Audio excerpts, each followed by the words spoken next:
हम लोग मरकुस की इंजील निकालेंगे। मरकुस रचित समाचार उसका 10वां अध्याय और 35 से लेकर 45 पद तक हम देखेंगे। मरकुस की इंजील उसका 10वां अध्याय उसके 35 पद से लेकर 45 पद तक। यहाँ पे ऐसा लिखा है।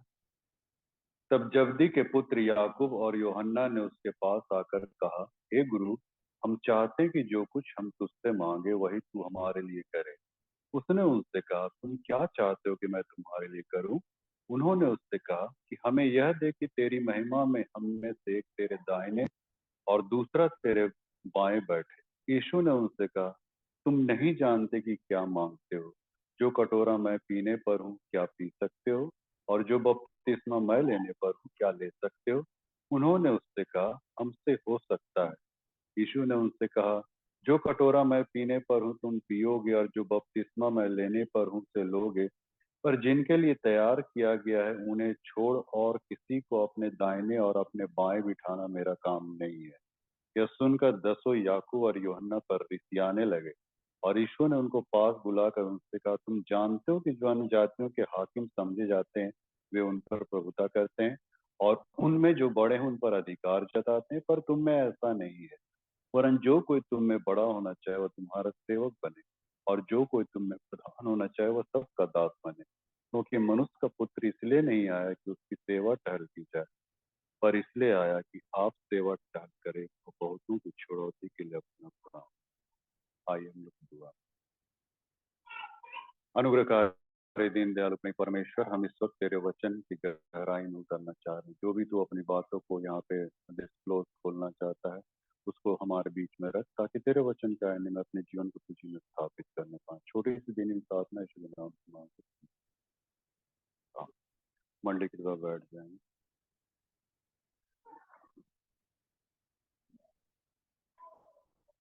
तो जैसा कि आज का जो टॉपिक है, विषय वस्तु है, ये सच्ची महानता नम्र सेवा और आत्म बलिदान में निहित है। हम इस संदर्भ में आज हम लोग बातचीत करेंगे कि सच्ची महानता जो है वो नम्र सेवा और आत्म बलिदान में ही निहित है। सच्ची सेवा, सच्ची महानता। हम लोग बहुधा कई बार हम लोग परमेश्वर की जो हम लोग महिमा देते हैं, परमेश्वर को जो हम लोग आराधना करते हैं, उसकी आराधना करते हैं, तो अपने स्तर से हम जैसा उसको हम मेजरमेंट करते उस आधार पे हम परमेश्वर की आराधना करते हैं। लेकिन इतना ही काफी नहीं मित्रों। हमारे मानवीय या बौद्धिक क्षमता के आधार पे हम परमेश्वर को महिमान्वित करते हैं, जैसा कि यहाँ पे अभी हम लोग कर रहे हैं, है ना। गीतों, गाना, वचन को पढ़ना, सुनना, और बहुत सारे क्राइटेरिया को जो यहाँ फुलफिल कर रहे हैं, तो हमको लगता है कि यही वास्तव में सच्ची आराधना है। ये हमारे मानवीय स्तर या बौद्धिक क्षमता का यहाँ पे हम लोग अपना क्राइटेरिया बनाते हैं। लेकिन मित्रों, मैं कहना चाहूंगा कि ये चीज मतलब ये नहीं है। बौद्धिक क्षमता या मानवीय स्तर पे जो हम परमेश्वर की आराधना का जो क्राइटेरिया मापदंड बनाते हैं, ये हमारा वो मापदंड नहीं है। परमेश्वर का मापदंड क्या है, हमको इसको देखना पड़ेगा। माने परमेश्वर हमारे किस स्तर तक हमको ले जाना चाहता है ताकि हम उसकी आराधना कर सकें। ये बहुत कठिन है मित्र। हम लोग तो यहाँ पे गा लेते हैं ना, ला ला ला ला गा लेते हैं ना, परमेश्वर प्रेम है उद्धारा मुझे, है ना, बहुत सारा गाना को हम लोग गाते हैं। लेकिन परमेश्वर का क्राइटेरिया जो स्तर है बहुत उच्च कोटि का है मित्र। उसी को हम लोग यहाँ पे देखने जा रहे हैं कि सच्ची महानता नम्र सेवा। हमारी जो भी सेवा होती है उसमें नम्रता है कि नहीं। हमारी जो भी सेवा होती परमेश्वर को देने की, उसमें आत्म बलिदान है कि नहीं। तो बहुत बड़ी बात है। आत्म बलिदान मतलब खुद को, कहना चाहिए, न्यौछावर कर देना, अपने आप को बिल्कुल माने होम कर देना। होम मतलब बलिदान, अपने आप को बलिदान कर देना। मतलब ऐसा परमेश्वर का जो क्राइटेरिया मापदंड है, उस उच्च स्तर तक वो हमारी आराधना चाहता है मित्र। जैसा अब्राहम को पूछ कहा था ना कि तुम अपना बेटा बलिदान कर दो, आपको आ जाए परमेश्वर कह दे तो अपना बेटा को बलिदान कर दो, मैंने सांस फूल जाएगा नहीं। हाँ, लेकिन देखिए बहुत उच्च मापदंड वो करता है मित्र, उच्च मापदंड, मेजरमेंट, क्राइटेरिया उसका। तो आज हम उसी को हम लोग यहाँ पे हम लोग देखने जा रहे हैं कि सच्ची जो महानता होती है, सही महानता क्या होती है, माने वो नम्र सेवा पे आधारित है, और आत्म बलिदान, अपने आप को मतलब होम कर देना, ये सच्ची सेवा, सच्ची महानता है मित्र। अभी यहाँ पे हम लोग देख रहे हैं कि याकूब और यूहन्ना, दो चेले, ऐसे कैरेक्टर को दिखा रहा है कि जिनके अंदर में अपने पद प्रलोभन की इच्छा जागृत है। यदि आप उसी को थोड़ा सा और ऊपर से पढ़िएगा तो वहां पे यीशु मसीह वो बोलता है कि देखो यरूशलेम को हम लोग जाते हैं, जहां मनुष्य का पुत्र महायाजकों और शास्त्रियों के हाथ पकड़वाया जाएगा, और उसको लोग ठट्ठों में उड़ाएंगे, उस पर थूकेंगे, उससे कोड़े मारेंगे, उससे घात करेंगे, 3 दिन के बाद वह जी उठेगा। ये 33-34 पद में लिखा। अब ठीक 35 पद में वहां पे देखिए, वहां का जो माहौल है, या फिर कहना चाहिए जो क्राइटेरिया है, वो चेंज हो जा रहा है। यीशु मसीह अपने मारे जाने, गाड़े जाने, अपनी पीड़ा को व्यक्त कर रहा है, और दूसरी तरफ है कि चेले लोग एक झगड़े को लेके वहां पे परेशान है। झगड़ा, झगड़ा क्या है? याकूब यूहन्ना यीशु मसीह के पास गया, वो क्या बोलता है कि हम चाहते हैं, देखिए उन लोग का प्रार्थना का क्या नमूना पेश किया है, हम चाहते हैं। हा? तू चाहे या ना चाहे हमको कोनो मतलब नहीं है, हम चाहते हैं, हम जो बोलेंगे उसको तुमको करना पड़ेगा। कभी कभी ऐसा होता है, माने हम यीशु को अपने अक्स में ढालना चाहते हैं। अरे भाई वो परमेश्वर है, हमको उसके अधीन रहना है, तो नहीं, ऐसा नहीं कि हम चाहते हैं, जो हम बोलेंगे वही तुमको करना पड़ेगा। ये गलत प्रार्थना है मित्रों। प्रार्थना को हम लोग कई बार हल्काई रूप से ले लेते हैं, लेकिन ध्यान दीजिएगा, इसलिए पहला यूहन्ना 5:14 में लिखता है कि तुम इसलिए नहीं पाते हो क्योंकि तुम बुरी इच्छा से मांगते हो, इसलिए तुमको मिलता नहीं हो। पहला यूहन्ना 5:14। तो हम लोग इस बात को देखना पड़ेगा। अब यहाँ पे कह रहा है कि हम चाहते हैं, तेरी चाहत हो ना हो। सामुएल नबी क्या बोला था कि सुन तेरा दास कह रहा है, यही बोला था ना सामुएल नबी। सुन, तू तू कह, हाँ तू कह, तेरा दास सुन रहा। आज ये प्रार्थना उल्टी चलती है, विपरीत चलती है। तू सुन, तेरा दास, हाँ हाँ, देखिए आजकल ये सब प्रार्थना उल्टा चल रहा है, बैक गियर ले लिया, रिवर्स ले लिया। नहीं, ऐसा नहीं होना चाहिए। परमेश्वर का क्राइटेरिया को देखिए, यहाँ पे लिखता कि हम चाहते हैं। हमारे चाहने नहीं चाहने से प्रभु की क्या इच्छा है उसको भी तो जानना है भाई, उसकी क्या योजना है। हम लोग माने मुंह से एकदम भड़बड़ा के निकाल देते हैं। प्रार्थना देखिए बहुत हल्का में मत लीजिएगा प्रार्थना, कई गलतियां हो जाती है, और बाइबल कहती है कि प्रार्थना भी पाप गिनी गई। भजन संहिता को आप पढ़िएगा, प्रार्थना भी पाप के इसमें जुरिडिक्शन में 106:12 या ऐसे कुछ है, खैर देख लीजिएगा, प्रार्थना को भी पाप गिना गया है। मतलब कई बार जो हम लोग प्रार्थना करते हैं तो बहुत सारी ऐसी गलतियां निकालते हैं जो परमेश्वर के जुरिडिक्शन में माने फिट नहीं बैठती है ना। माने परमेश्वर के मानक स्तर में, मापदंड में, मेजरमेंट में वो कहीं टिक नहीं रही, ठहर नहीं रही है, और ये भी यहाँ पे ठहर नहीं रही। अभी कुछ दिन पहले मैंने एक बात को कही थी कि ऑल चर्चेस महिला समिति ने एक प्रेयर ये रखा था, प्रेयर सेल, और वहां पे प्रार्थना का क्या मुद्दा रखा गया था कि भाजपा इस बार हार जाए, कांग्रेस जीते। हमको ये थोड़ा सा अटरंडम और अटपटा लगा। क्यों भाई, भाजपा को क्यों आप सत्ता में आने नहीं देते, कांग्रेस को आने देते? इसका मतलब है कि हम रिलीफ पाना चाहते हैं। नहीं, जितना हमको रिलीफ मिल सके उतना हम देखिए, अब परमेश्वर ऐसा नहीं चाहेगा मित्र, हमारे चाहने नहीं चाहने से कोई सत्ता में बैठ जाए, ऐसा बात नहीं। हम, मैं ये नहीं कह रहा हूँ कि प्रार्थना में शक्ति नहीं है, बहुत बड़े बड़े काम को हम लोगों ने देखा है, लेकिन परमेश्वर का वचन जो आज से 2023 साल 24 साल पहले ही कह दिया कि तुम्हारे ऊपर में सताहट शुरू हो जाएगा। अब वक्त आ गया कि हम उस क्रूस को हम धारण करें मित्रों। क्रूस से आप भाग नहीं सकते हैं। आप प्रार्थना इसलिए कर रहे हैं क्योंकि आपके अंदर में डर है कि हमको कहीं मैंने हमारे ऊपर में अत्याचार हो जाए, ना हो जाए। अरे परमेश्वर की क्या इच्छा है, क्या योजना है, वो चाहेगा बैठा दे। ऐसा हो सकता है, और हो कर भी सकता है, कि बाइबल बतलाती है अंत के दिनों में लोग सताहटों को उसको लेना पड़ेगा, अचीव करना पड़ेगा। क्रूस से हम भाग नहीं सकते मित्रों। अगर आप ऐसा सोच रहे हैं तो आप क्रूस से इसका मतलब भाग रहे हैं, आप रिलीफ चाहते हैं। हमारे जीवन में। यिर्मयाह को पढ़िएगा 10 अध्याय के 24 पद में, उसने क्या प्रार्थना की? हे प्रभु मेरी ताड़ना कर। आप लोग प्रार्थना कर सकते हैं ऐसा? ये भी प्रार्थना का मुद्दा है मित्रों। लेकिन हम लोग तो चाहते हैं कि हमको रिलीफ मिल जाए। याकूब यूहन्ना का भी वही थॉट था, हम भाई हमको रिलीफ मिल जाए, जब तेरा राज है तो एक ठो को तेरे दाहिने, एक ठो को तेरे बाएं बैठा देना। ऐसा परमेश्वर को बहुत, यहाँ पे बहुत हेजिटेट हो गई। मतलब दाएं बाएं बिठाना मेरा काम नहीं। सीधे बोल दिया, तुम लोग क्या ये सब मांगते हो? ऐसी ऐसी बातों को हम मेरे सामने मत रखो ऐसे करके। इसीलिए तो पौलुस का है ना, कि रोमियो 8:26 में पढ़िएगा, वहां पे लिखता है, पौलुस कहता है हमें प्रार्थना करनी नहीं आती है, ऐसा काहे का?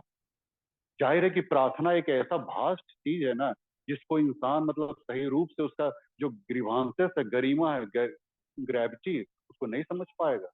इसलिए चेलों को भी कहना पड़ा, हे प्रभु हमें प्रार्थना करना सिखा। काहे बोला?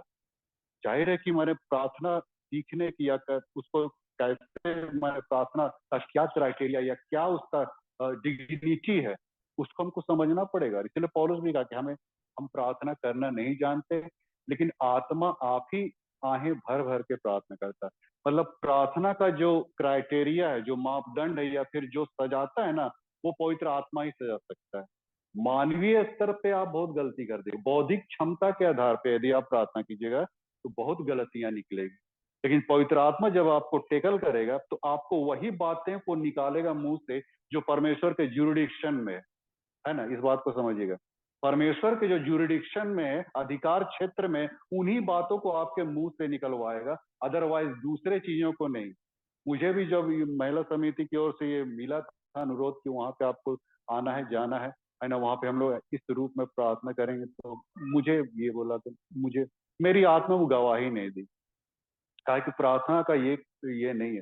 तो देखिए मित्रों, परमेश्वर के जोड़े से, इसीलिए वो कहता कि हम चाहते हैं जो कुछ हम तुझसे मांगे वही तू हमारे लिए करे। मतलब एक तरह से मन उसके ऊपर हम ये प्रेशराइज कर रहे हैं परमेश्वर को, तुम हमको देबे करो, है ना, ऐसा टाइप का, तुम हमको देता है कि नहीं, ऐसा करके। हाँ, माने परमेश्वर को हड़का रहे भैया। परमेश्वर कौन, उसको हमको समझना चाहिए। अभी हम बिशप को हम बोल सकते हैं कि आप मेरे अनुसार जो मैं चाह रहा हूँ वैसे ही होना चाहिए? नहीं बोल सकते। क्यों? क्योंकि वो हमारे एभव है। हम अपने नीचे वालों को बोल सकते हैं, चाहे सचिव हो, खजांची हो, कमेटी के लोग हो, या मंडली के लोग हो, हम बोल सकते हैं, लेकिन बिशप को बोलने का मेरे पास अथॉरिटी नहीं है, ताकि बाइबल अथॉरिटी नहीं देती कि आप उसको आदेश दें। सलाह देना एक अलग चीज है, लेकिन आदेश नहीं देना है। यहाँ पे तो आदेश दे रहा है कि हम चाहते हैं प्रभु, है ना, तुमको देना पड़ेगा दाएं बाएं। अरे भाई, काहे ले आप लोग परेशान हो रहे दाएं बाएं? पतरस भी वही कहा था मत्ती 9:27 में, देख प्रभु हम तो सब कुछ से छोड़ छाड़ के तेरे पीछे होली, तो हमें क्या मिले? मैंने प्रभु के पीछे चलने का मतलब है कि कुछ माल पान या और बहुत सारा ऐसा चीज जो लग्जेरियस की चीजें हैं हमको लोग को मिलने लगेगी, ऐसा सोच के मत चलिए भैया। अगर वैसा सोच के आ रहे हैं तब आप गलत दिशा की ओर जा रहे हैं, यानी कि आप गलत सोच की ओर। सोच को भी प्रभु देखता है, हम किस रूप में जो आराधना कर रहे हैं ना, गीत गा रहे हैं, वचन सुन रहे हैं, सुना रहे हैं, ये हमारा थॉट्स क्या, हमारी सोच क्या, सोच पे वो केंद्रित करता है वो अपना ध्यान। हम किस सोच के तहत, किस विचार के तहत, किस दृष्टिकोण के तहत सारी चीजों को कर रहे हैं, अगर उसमें जरा भी स्वार्थ हुआ तो आपकी कोई भी आराधना ग्रहण नहीं की जाएगी। इसलिए बिल्कुल एकदम निस्वार्थ भाव से, मैंने यहाँ पे तो डिमांड जारी है। अब पतरस भी कहा कि हम सब कुछ छोड़ के तेरे पीछे हो ले। तो प्रभु ने जब मत्ती 19 अध्याय में वो कह दिया कि जब परमेश्वर का राज आएगा उत्पत्ति के समय, जब फिर से एक नई उत्पत्ति आरंभ होगी, माने आकाश और पृथ्वी फिर बसाए जाएंगे, परमेश्वर का राज जब आएगा, तो तुम लोग जो 12 चेलों को बोला था, तुम लोग जो 12 चेले हो, 12 सिंहासन पर बैठकर इज़राइल के 12 गोत्रों का न्याय करोगे। ऐसा लिखा है मत्ती 19 अध्याय। उसको उसी समय यीशु मसीह उन लोग के ऊपर में सारा ऑथोरिटीज दे दिया कि तुमको ऐसा ऐसा सो एंड सो करोगे, 12 सिंहासन पे बैठोगे, 12 इसराइलियों के 12 गोत्रों पर राज करोगे। तो फिर यहाँ पे याकूब यूहन्ना फिर भी कह रहा है हमको दाहिने बाएं बैठा लो। अच्छा मजाक है यार। एक ठो को मैंने हमको होम मिनिस्टर बना दो, और एक ठो को मैंने, है ना, ये वेलफेयर मिनिस्टर बना दो। आजकल वही ना होता है, आजकल सत्ता राजनीति में वही सब चल रहा है। सत्ता की लड़ाई, यहाँ पे भी सत्ता की लड़ाई। प्रभु ने यहाँ पे और थोड़ा सा नीचे उतरिएगा तो बहुत हार्ड शब्दों में वो कह दिया, तुम नहीं जानते कि तुम क्या मांग रहे हो। और यहाँ पे 38 पद में बोलता, क्या तुम, यीशु ने कहा, तुम नहीं जानते क्या मांगते हो, जो कटोरा मैं पीने पर हूँ क्या पी सकते हो। अब यहाँ पे यीशु मसीह एक सही माने चीज को वहां पे मैंने रख रहा है अपने चेलों के सामने। मैं एक कटोरा पीने जा रहा हूँ। ये कटोरा गसतुनी बाग में जो पिया था, ये कटोरा लोगों के पापों और दुखों का कटोरा था, वो गुनाह का कटोरा था जो अपने शरीर में पैवस्त करने जा रहा था। इसीलिए वो बोला कि मैं जो कटोरा पीने जा रहा हूँ और जो बपतिस्मा मैं लेने जा रहा हूँ क्या तुम ले सकते हो। अब यीशु मसीह एकदम ठोस शब्दों में, माने जरा भी ये सब माने लांग लपेट के बोलने वाला परमेश्वर नहीं था। एकदम सीधा सीधे खड़म खस बोलता था। जिसको आना बोल देता था कि जो मेरे पीछे आए और अपना क्रूस ना उठाए वो मेरा चेला नहीं हो सकता। अगर तुम क्रूस उठाने की जहमत उठाते हो तो तुम मेरे पीछे आओ, अदरवाइज तुम निकल जाओ, नहीं आओ मेरे पीछे। यीशु मसीह स्पष्ट बोल देता था और यहाँ पे भी बोल दिया, मैं एक कटोरा पीने जा रहा हूँ। ये बहुत हार्ड चीज है। ये कटोरा जो मैं पीने जा रहा हूँ, वो दुख जो मैं उठाने जा रहा हूँ, जो तुम्हारे तुम्हारे लिए मैं अपने आप को, पूरा शरीर को जो कलवरी क्रूस पे छलनी छलनी के जा रहा हूँ, उसको तुम कर सकते हो। चेला लोग तो हड़बड़ा के बोल दिया कि हाँ प्रभु हम कर सकते हैं। लेकिन वो लोग समझा नहीं कि वो क्या बोल रहा है, नहीं बोल रहा है। लेकिन यीशु मसीह बोला कि हाँ तुम करोगे जरूर। हालांकि उस समय ना किया, उस समय नहीं किया, उस समय तो भाग गया सब छोड़ के। गसनी बाग में जहां उसके ऊपर में दुख ताड़नाएं आए, सब भागने लगा इधर उधर। कहाँ भैया दाएं बाएं बैठने वाले थे, आप कहाँ चले जा रहे हैं। याकूब यूहन्ना को बोला होगा यीशु मसीह, नहीं मने मन, हाँ तुम तो दाएं बैठ रहा था बाएं बैठ रहा था, अब कहाँ भाग रहे हो जी, आओ ना देते तुम लोग को, हाँ ऐसा करके मने मन बोला होगा। हम तो नहीं जानते लेकिन मैंने ऐसा सोचते रहते हैं हमेशा हम। तो अब तो उन लोग तो भाग रहा है यहाँ पे। अब बोलता कि जो बपतिस्मा मैं लेने पाऊँ क्या तुम ले सकोगे। यही चीज जानते हैं वहां पे भी, मरकुस में भी हुआ कहा। मरकुस 9 अध्याय के 31 पद में जब वो कह रहा था कि मनुष्य का पुत्र मनुष्यों के हाथ में पकड़वाया जाएगा, वे उसे मार डालेंगे, मरने के 3 दिन के बाद जी उठेगा। लेकिन जानते हैं कफरनहूम में, गलील से कफरनहूम आ रहे थे तो चेला लोग वाद विवाद कर रहा था। 34 पद को पढ़ेगा मरकुस 9:34 में, तो लोग वाद विवाद करता कि हम में से बड़ा कौन है। ये देखिए, इन लोग को अपने बड़प्पन की पड़ी हुई है, हम में से बड़ा कौन है। यीशु मसीह अपनी पीड़ा को व्यक्त कर रहा है कि मेरी पीड़ा सो एंड सो, ऐसा ऐसा मेरे साथ हादसा होगा, घटनाएं घटेंगी। और इन लोग को अपने पोजीशन, हैसियत, अपना रुतबा, अपना नेम फेम कमाने का माने इन लोग को माने पड़ी हुई है। अरे भाई ये सब नहीं मिलने वाला है। मिलेगा, एक समय मिलेगा। जैसा कि पौलुस कहता कि हमें बड़े क्लेश उठा के परमेश्वर के राज में प्रवेश करना पड़ेगा। और जैसे उसको आदर का मुकुट मिला है, महिमा का मुकुट यीशु मसीह को मिला, दाहिने हाथ में जाके अपने पिता की ओर बैठा है, वैसे ही वो हर एक व्यक्ति को जो इस घाटी से होके चलेगा, इस रास्ते से होके चलेगा, तो उसको भी वो सारी चीजें मिलेंगी। और इसीलिए वो कह रहा है कि दाएं बाएं उठाना मेरा काम नहीं है। और वहां पे, और तुम जानते हो कि जो अन्य जातियों के हाकिम समझे जाते हैं वे उन पर प्रभुता करते हैं। हम प्रभुता करने के लिए बुलाए नहीं गए। हम एक आइडल पेश करें लोगों के बीच में, एक आदर्श पेश करें। हम किसी पे हुकूमत ना करें। हुकूमत करके हम अपने आप को सर्वश्रेष्ठ बनाने का ये जहमत हम लोग ना उठाएं मित्रों। नहीं तो हम, बाइबल क्या कहती है कि जो जो जो अपने आप को बड़ा बनाएगा वो छोटा किया जाएगा, जो छोटा बनाएगा वो अपने आप को बड़ा किया जाएगा। बाइबल का सिद्धांत यही है। और वो कहता है कि जो जो माने बड़ा होना चाहे वह तुम्हारा सेवक बने। यहाँ पे सारा कुछ क्राइटेरिया जो यीशु मसीह दे रहा है, सब क्राइटेरिया को यहाँ पे व्यक्त कर रहा है कि जो कोई तुम में बड़ा होना चाहे वह तुम्हारा सेवक बने, और जो कोई तुम्हें प्रधान होना चाहे वह सबका दास बने। आप प्रधानता को प्राप्त करना चाहते हैं, आपको दास बनना पड़ेगा, नौकर बनना पड़ेगा, है ना। क्योंकि मनुष्य का पुत्र इसलिए नहीं आया कि उसकी सेवा टहल की जाए, पर इसलिए आया कि आप सेवा टहल करें, बहुतों की छुड़ौती के लिए अपना प्राण दे। तो मनुष्य का पुत्र यीशु मसीह का जो ये था, टारगेट था, वो सारी चीजों को यहाँ पे बयां कर दिया कि मनुष्य का पुत्र, हम लोग सेवा कराने दूसरों को नहीं आए हैं, हम लोग सेवा करने के लिए आए, लोगों के लिए सेवा करने आए। और यही सेवकाई को उसने मैंने कलवरी क्रूस पे ले गया कि कैसे उसके जीवन में जो पीड़ाएं उठी, कैसे उसके चेहरे पे थूका गया, कैसे उसके हाथों में कीलों की मार सही है ना, एक एक कतरा उसका खून का बह रहा था। और ऐसा सिचुएशन हमारे जिंदगी में भी आने वाला है। आप माने या ना माने, आपके मानने नहीं मानने से ये सोल्व नहीं हो जाएगा। हमको उठा के ही चलना है। क्रूज से हम भाग नहीं सकते, क्रूज से हम बच नहीं सकते मित्रों। उस क्रूज को हमको उठा के लेके चलना है। और अगर हम उसको हम लेके चलते हैं मित्रों, एक विद्वान ने कहा, आपका क्रूज जितना भारी होगा उतने ही आप प्रभु के नजदीक रहे। जी हाँ मित्रों, जितना आपके जीवन में दुख तकलीफ और पीड़ाएं आएंगी, उतना ही आप परमेश्वर के नजदीक उसकी उपस्थिति को अपने अंदर जीवन में ये दिख पाइएगा। ये आपके क्रूज पे निर्भर करता है कि आपका दुख कितना बड़ा है, परमेश्वर के प्रति आपकी कितनी बड़ी माने आराधना है, आपकी आपकी कितने महिमा आप परमेश्वर को दे रहे हैं। ये बहुत बड़ी बात है मित्रों। और इसीलिए वहां पे यीशु मसीह साफ शब्दों में इन चीजों को मैंने खोल के रख दिया मित्रों। अब इसको हम किस रूप में एडॉप्ट करते हैं, अब ये हमारे ऊपर में मित्रों। इसको अगर हम हू बहू एग्जैक्ट अगर उसको हम ये नहीं करते हैं, एडॉप्ट नहीं करते हैं, तब फिर तो हम भाग रहे हैं इसका मतलब। तो मित्रों, जैसा कुछ भी लिखा हुआ है उससे हम लेश मात्र भी हम संदेह ना करें, उसमें किसी किस्म का कोई कटौती भी ना करें। जैसा है मित्रों, उसी को वैसा ही अपने जीवन में एडॉप्ट करना पड़ेगा। हमें भी उस कटोरा को पीना पड़ जाएगा, हमें भी उस बपटिज्म को लेना पड़ जाएगा। वो बपटिज्म पानी का नहीं है, ये मृत्यु का बपतिस्मा है, मौत से खेलना है। अभी होली आ रही है ना, लोग होली से खेलेंगे या यीशु मसीह मृत लहू से खेलेगा।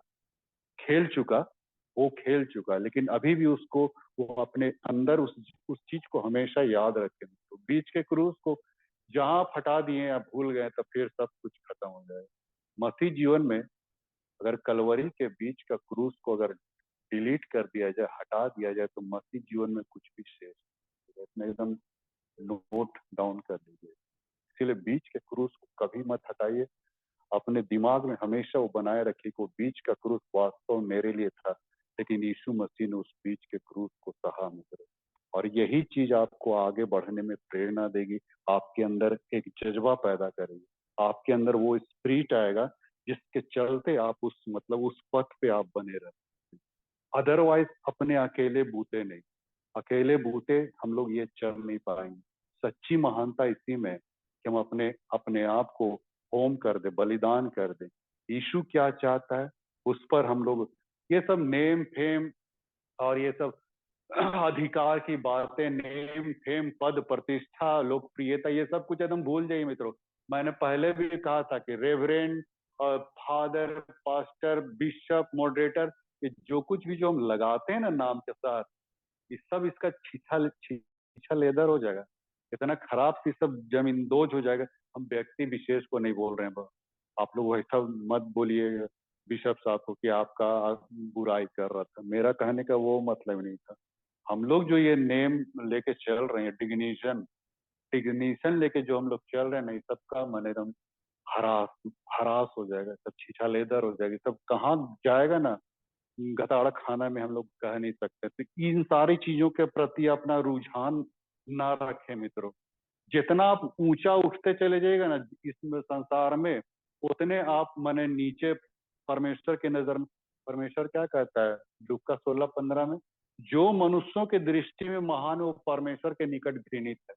आप मनुष्यों की नजर में भले उड़ जाएं, बहुत ऊपर चले जाएं, है ना, बहुत सारी प्रतिष्ठा प्राप्त कर ले, लेकिन परमेश्वर की नजर में आपकी कीमत फूटी कौड़ी भी नहीं।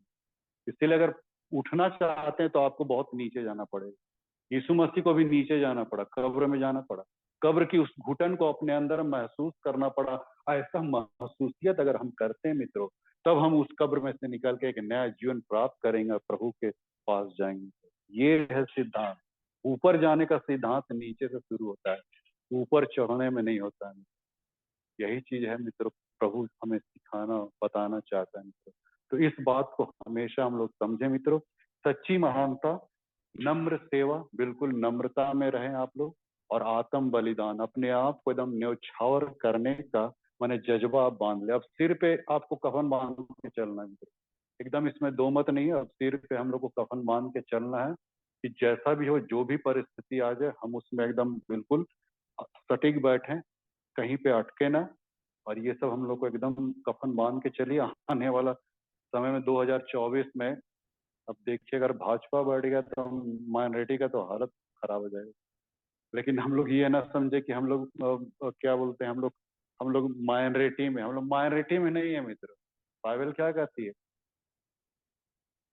स्वर्ग का परमेश्वर जिसके पास माने करोड़ों स्वर्गदूत है, जिसके पास असंख्य स्वर्गदूत है, तो हम लोग माइनॉरिटी कैसे हो सकते हैं?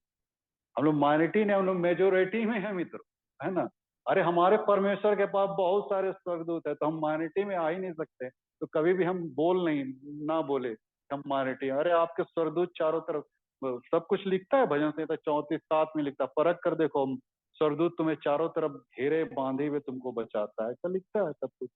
हम लोग को घबराने की आवश्यकता नहीं मित्रों, आप हिम्मत मत तोड़िए। बहुत सारे चैलेंजेस आएंगे मित्रों आने वाले समय। अभी से कफन बांध के मत नहीं चलिए तो आगे आप बढ़ नहीं पाइएगा। इसीलिए नेम फेम और ये सब वो सब का तकाजा, पद प्रतिष्ठा का तकाजा मत पालिए, याकूब यूहन्ना के समान मत बनिए। मैंने पहला जो फेज था याकूब यूहन्ना का, उस समय उसका वही था, लेकिन बाद में फिर वो लोग सही में उन लोग कटोरा को पिया और मृत्यु का बपतिस्मा को भी लिया। और ये तभी हो सकता है जब वो आत्मा आएगी, ऐसे अदरवाइज अदरवाइज नहीं सकेंगे हम लोग इस बात पे चलें। तो परमेश्वर आप सबों को बहुत आशीष से आगे। प्रेम पिता, हम तेरा धन्यवाद देते हैं कि तूने आज अपने आप को हमारे बीच में रखा, चलता फिर अपने आप को चला फिरा बातचीत की और अपने आप को हमारे बीच में उपस्थिति अपनी प्रदान की, ताकि हम सारे वचनों को तेरे जुडिक्शन में, तेरे दृष्टिकोण से हम लोग समझ पाए। हम मानवीय और बौद्धिक क्षमता के आधार पर हम इसको कभी भी हम समझ नहीं पाएंगे जब तक कि आत्मा टेकल न करे। और आत्मा की अगुवाई में हम बहुत सारी चीजों को हमने देखा, और एक बार फिर से अपने आप को तेरे हाथ में सौंप देते हैं। हाँ पिता, ये अंतर दिन है और हमें किसी भी रीति से हमें इसमें डिगना नहीं, इसको हम ना हम बोल ही नहीं सकते हैं। चाहे तू हमें आग के भट्टे में ले जाए, चाहे शेर के मान में ले जाए, फिर भी हमें उसको जाना ही तय है हमारे लिए। और गुजारिश करेंगे पिता कि हमें हर एक के जीवन में अपनी आत्मा को मसाने दे, ताकि हर व्यक्ति अपना क्रूस उठा के तेरे पीछे। छोटी सी दीनी प्रार्थना इसके नाम